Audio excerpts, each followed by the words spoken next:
On s'est tous déjà posé la question, n'est-ce pas? Devant un film, une scène complètement silencieuse. Et pourtant, on est scotché.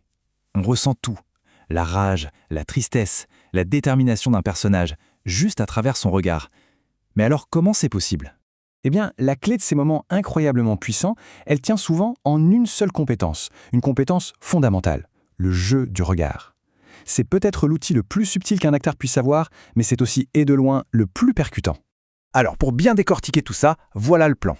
On va d'abord parler du pouvoir des scènes silencieuses. Ensuite, on définira ce qu'est vraiment le jeu du regard. Après, on verra la pression psychologique qu'il peut créer, puis le rôle crucial du scénariste là-dedans. Et on terminera en voyant pourquoi c'est une arme redoutable à la fois pour l'acteur et l'auteur.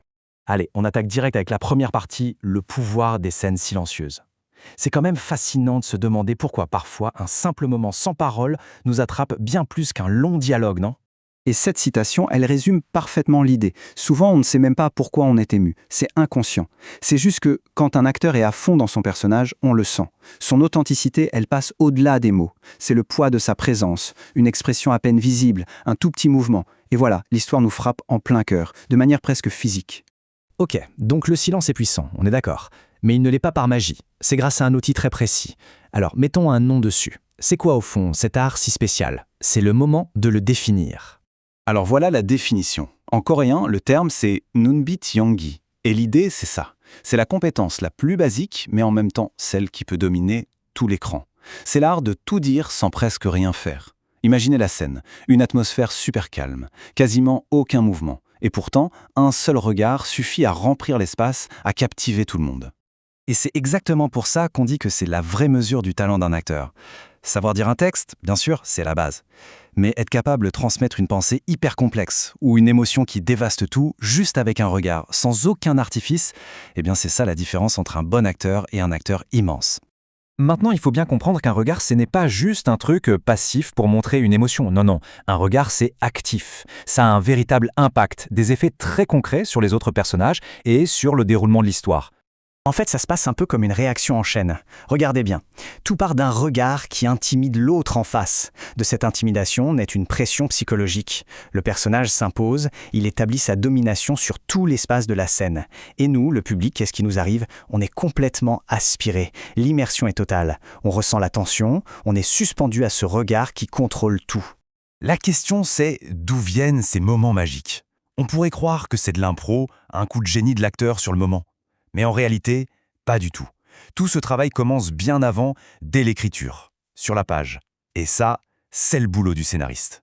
C'est vraiment le point crucial.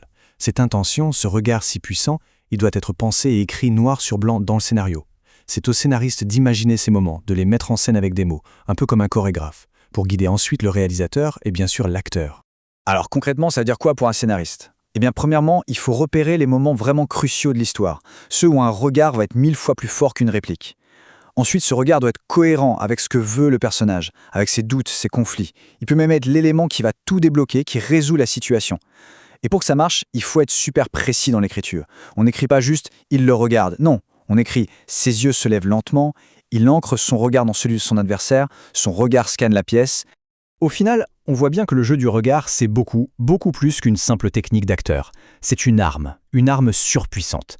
Et c'est une arme à double tranchant, qui appartient autant à celui qui joue la scène qu'à celui qui l'a écrite.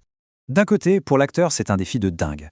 Parce qu'il n'y a pas de triche possible, on ne peut pas se cacher derrière les mots. C'est une performance à l'état pur qui demande une sincérité totale et une maîtrise technique absolue. Mais de l'autre côté, quand cette compétence est là et qu'elle est guidée par un scénario qui a su lui faire de la place, alors là, ça devient l'arme ultime. C'est ce qui fabrique les grands moments de cinéma, ceux dont on se souvient des années après.